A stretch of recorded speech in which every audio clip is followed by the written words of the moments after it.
സുഗമോദേവി സീരിയലിന്റെ ഇന്നത്തെ എപ്പിസോഡ് റിവ്യൂയിലേക്ക് എല്ലാവർക്കും സ്വാഗതം. അങ്ങനെ CP ആണെങ്കിൽ ദേവികയിൽ നിന്നും അറിഞ്ഞ വിവരം അരുന്ധതിയെ അറിയിക്കുകയാണ്. ഈ സമയം അരുന്ധതി തന്നെ പറയുന്നുണ്ട്, CP ബുദ്ധിപരമായി ചിന്തിച്ചാൽ ഒരിക്കലും ദേവിക ഇക്കാര്യം നമ്മളോട് പറയേണ്ടതല്ല.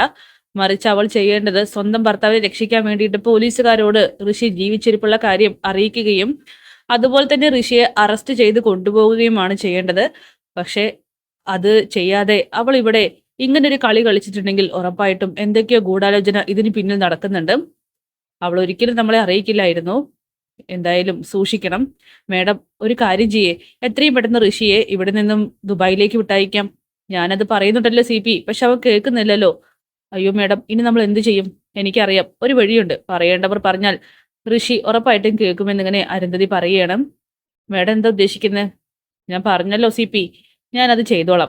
അങ്ങനെ ഈ സമയം പ്രഭാവതി ആവട്ടെ ദേവികയുടെ മുന്നിൽ കൈകൂപ്പി മാപ്പ് ചോദിക്കുന്നുണ്ട്. എന്നിട്ട് നന്ദി പറയുകയാണ്. എന്നിട്ട് പറയുന്നുണ്ട്, നന്ദി വാക്കിൽ ഒതുക്കിയാൽ അത് ദേവി നിന്നെ ചെറുതാക്കിയതുപോലെയാവും. ഈ അമ്മയോട് നീ ക്ഷമിക്ക്. നിന്നെ ഒരുപാട് കുറ്റപ്പെടുത്തി.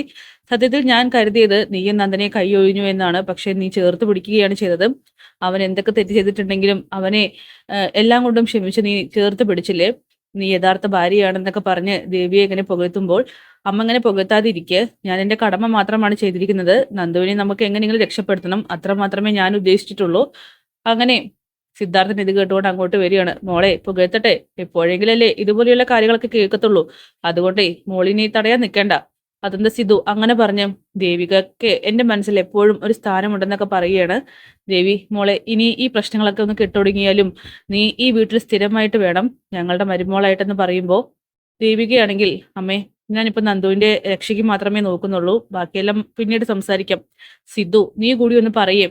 ഇല്ല, ഞാൻ പറയില്ല. അതൊക്കെ അവരുടെ പേഴ്സണൽ കാര്യങ്ങളാണ്. പ്രശ്നങ്ങളെല്ലാം കെട്ടഴിഞ്ഞതിന് ശേഷം അവർ തമ്മിൽ സമാധാനപരമായിട്ട് ചിന്തിച്ച് ആലോചിച്ചൊരു തീരുമാനമെടുക്കട്ടെ. അല്ലാതെ ദേവികയെ ഞാൻ ഒരിക്കലും നിർബന്ധിക്കില്ല എന്ന് പറയുന്നു. അങ്ങനെ ദേവിയാണെങ്കിൽ അവിടെ നിന്നും അവരോട് യാത്ര പറഞ്ഞു പോകുന്നുണ്ട്. ഈ സമയം പ്രഭാവതി ആണെങ്കിൽ ആകെ സങ്കടത്തിൽ ദേവികയെ കുറ്റപ്പെടുത്തിയതിന്റെ കുറ്റബോധത്തിൽ അങ്ങനെ നിൽക്കുകയാണ്.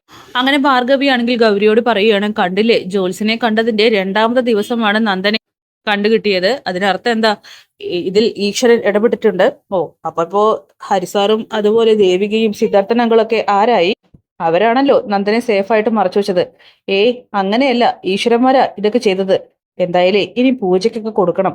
പ്രഭക്കുഞ്ഞിനെയും കൊണ്ട് എല്ലാ ക്ഷേത്രങ്ങളിലേക്കും പോകണം എന്നൊക്കെ ഭാർഗവി പറയുമ്പോ, ഇപ്പൊ ക്രെഡിറ്റ് മുഴുവനും ഈശ്വരനായി, ബാക്കി എല്ലാവരും മണ്ടന്മാരും. എടാ, എന്തൊക്കെ പറഞ്ഞാലും ഈ സിദ്ധാർത്ഥൻ സാറും അതുപോലെ ദേവികയും ചെയ്തത് തെറ്റായി പോയി. എന്ത് തെറ്റ്? അത് പ്രഭക്കുഞ്ഞ് എത്ര പ്രാവശ്യ ഒരു ഭാവത്താനെ പാവം പിടിച്ച് നന്ദന് വേണ്ടിയിട്ട് അലഞ്ഞു തിരിഞ്ഞു നടന്നത്. അവരോട് ഒരു കാര്യം പറയാമായിരുന്നു, നന്ദൻ സേഫ് ആയിട്ടുണ്ടെന്ന്. പക്ഷെ പറഞ്ഞില്ല. എല്ലാവരും പ്രഭകുഞ്ഞിനെ പൊട്ടത്തിയാക്കുകയായിരുന്നു എന്നൊക്കെ പറയുമ്പോൾ, അത് പിന്നെ ഏറ്റവും പ്രിയപ്പെട്ട എന്നോടും ആ രഹസ്യം മറച്ചു വെച്ചില്ലേ? അതിനർത്ഥം എന്താ? ചില കാര്യങ്ങൾക്ക് രഹസ്യ സ്വഭാവമുണ്ട്. അത് മറച്ചു വെച്ചാലേ വിജയം കാണത്തുള്ളൂ. പിന്നെ ഹരിസാർ അത് വ്യക്തമാക്കിയതല്ലേ, അതുകൊണ്ട് നമുക്കിനി കുറ്റപ്പെടുത്തേണ്ട എന്നൊക്കെ എന്നിങ്ങനെ മുരളി പറയുകയാണ്. അങ്ങനെ മുരളിയാണെങ്കിൽ ഉദാഹരണമായിട്ട് ശാരികയുടെ കാര്യം തന്നെ പറയുകയാണ്. ശാരികയ്ക്ക് ഒരു പ്രണയമുണ്ടെന്ന് പറഞ്ഞപ്പോൾ, ഈ വിവാഹത്തിന് താല്പര്യമില്ലെന്ന് പറഞ്ഞപ്പോൾ എല്ലാവരും പ്രശ്നം ഉണ്ടാക്കിയില്ലേ? അതൊരു പുകിലായിട്ട് മാറിയില്ലേ? ശാരിക രഹസ്യമായിട്ടായിരുന്നു എന്നോട് ആ കാര്യം എന്ന് പറഞ്ഞത്. ഞാനത് നന്ദനോട് മാത്രമേ പറഞ്ഞുള്ളൂ. അതിനുശേഷം എന്താ സംഭവിച്ചത്? അതുകൊണ്ടാണ് പറയുന്നത്, ഓരോ കാര്യങ്ങൾക്കും ഓരോ രഹസ്യ സ്വഭാവമുണ്ട്. അതുകൊണ്ട് ഇനി ആരെയും കുറ്റപ്പെടുത്താനും നിൽക്കേണ്ട. എന്തായാലും നന്ദമോൻ സേഫ് ആയിട്ടുണ്ടല്ലോ എന്ന് ഭാർഗവി സ്വയം പറയുന്നു. അങ്ങനെ ഈ സമയത്ത് ദേവിയുടെ വീട്ടിലാവട്ടെ എല്ലാവരും കൂടി സംസാരിച്ചുകൊണ്ടിരിക്കുമ്പോൾ രാധിക ഗണപതി ഹോമം ചെയ്തതിന്റെ പ്രസാദമൊക്കെ കൊണ്ടുവന്ന് കൊടുക്കുകയാണ്.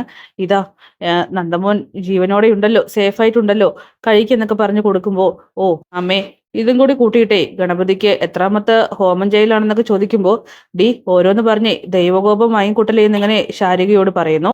അമ്മേ, എനിക്കും കൂടി പ്രസാദം തായെന്ന് ഇങ്ങനെ പറയുമ്പോൾ, നിനക്ക് തരില്ലടി. അമ്മേ, എന്താ ഇങ്ങനെ?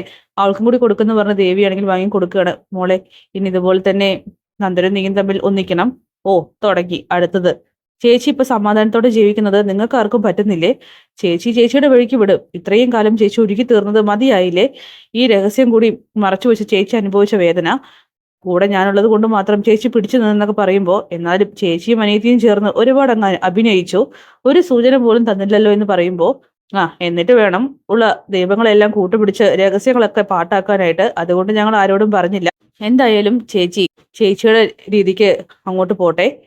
അത് പിന്നെ ചേച്ചി ഒറ്റയ്ക്കായാൽ ശരിയാവില്ല, ചേച്ചിയുടെ കൂടെ ചേട്ടൻ കൂടി വേണമെന്നിങ്ങനെ രാധിക പറയുമ്പോൾ, ഓ ഇനിയിപ്പോ സമാധാനം കളയാൻ ഓരോന്നായിട്ട് ചേച്ചിയോട് പറഞ്ഞോ.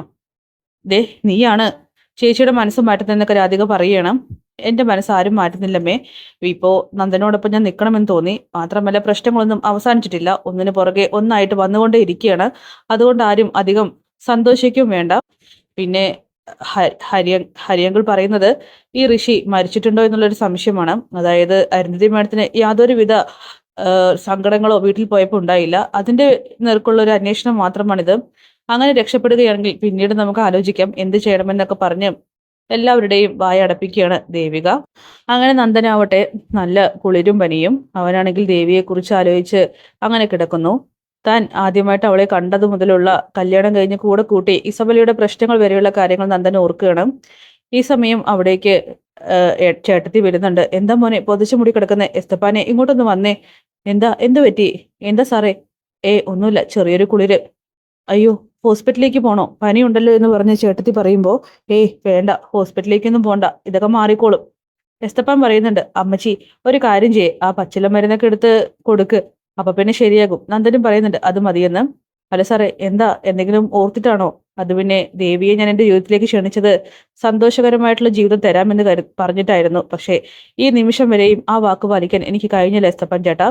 ആദ്യത്തെ പ്രശ്നം എൻ്റെ അമ്മയായിരുന്നു, പിന്നീട് മീര, പിന്നീടോ അരുന്ധതി മാഡത്തിന്റെ വീട്ടിലെ പ്രശ്നങ്ങൾ, അത് കഴിഞ്ഞിട്ടോ ഇതാ ഇപ്പൊ ഇസബല്ല, ഋഷി, അങ്ങനെ പ്രശ്നങ്ങൾ തുടർന്നുകൊണ്ടേ ഇരിക്കണം. അവൾ ഒരിക്കലും എന്നോടൊപ്പമുള്ള ജീവിതത്തിൽ സന്തോഷം അനുഭവിച്ചിട്ടില്ല. ഞാൻ സത്യത്തിൽ ദേവിയോട് ചെയ്യുന്നത് വളരെ വലിയ ക്രൂരത തന്നെയാണ്. അതിനൊക്കെ എനിക്ക് പ്രായശ്ചിത്തം ചെയ്യണമെന്നൊക്കെ പറയുമ്പോൾ, സാർ ഇപ്പൊ അതൊന്നും ആലോചിക്കേണ്ട എന്ന് പറഞ്ഞുകൊണ്ട് എസ്തപ്പാനാണെങ്കിൽ നന്ദനെ സമാധാനിപ്പിക്കുന്നു. അങ്ങനെ അരുന്ധതിയാണെങ്കിൽ കെവിനെയും ഇസബല്ലയെയും വീട്ടിലേക്ക് വിളിച്ചു വരുത്തുന്നുണ്ട്. എന്നിട്ട് CPയോട് ദേവിക പറഞ്ഞ കാര്യങ്ങളെക്കുറിച്ച് പറയുകയാണ്. എന്നാലും വേണ്ടി ഇപ്പോ ഋഷി ഇവിടെ നിന്ന് മാറ്റണോ? അമ്മേ, ഞാൻ എവിടേക്ക് പോകുന്നില്ല. ഇവിടുത്തെ ദൗത്യങ്ങൾ അവസാനിക്കാതെ ഋഷി എവിടേക്ക് മാറുമെന്ന് അമ്മ കരുതണ്ട. ആന്റി, അത് തന്നെയല്ലേ ശരി. ഋഷി ഇപ്പോ ഇവിടെ ഇരുന്നോട്ടെ. നിങ്ങൾക്ക് എന്താ എത്ര പറഞ്ഞാലും മനസ്സിലാവാത്ത? ദേ നോക്ക്, നിങ്ങൾ ഇതുവരെയും കണക്ക് കൂട്ടിയ ഒരു പ്ലാനിങ്ങും കൃത്യമായിട്ട് നടന്നിട്ടില്ല.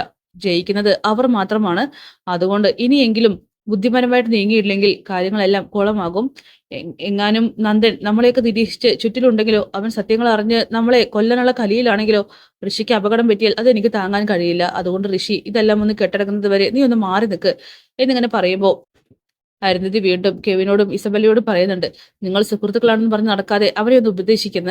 ഋഷി, ഇപ്പോ മേഡം പറയുന്നത് കേക്ക്, ഋഷി ഒന്ന് മാറി നിൽക്ക്. എന്നാലും ഇസബല്ല, അത് ഒന്നും പറയണ്ട, മേഡം നല്ലതിന് വേണ്ടിയിട്ടല്ലേ പറയുന്നത്, മാറി നിൽക്കുന്നതായിരിക്കും നല്ലതെന്ന് പറഞ്ഞുകൊണ്ട് ഋഷിയെ ഉപദേശിക്കുകയാണ് ഇസബല്ലയും കെവിനും. എന്തായാലും ദേവികയുടെ ആ ഒരു പ്ലാന് വർക്കൗട്ട് ആവാൻ പോവുകയാണ്. ഋഷിയെ പുകച്ച് പുറത്ത് ചാടിക്കുക എന്നത്. അപ്പൊ അതൊക്കെ കാണിച്ചുകൊണ്ടാണ് എപ്പിസോഡ് അവസാനിക്കുന്നത്. നാളത്തെ കിടിലൻ എപ്പിസോഡിനായിട്ട് കാത്തിരിക്കാം. ബൈ.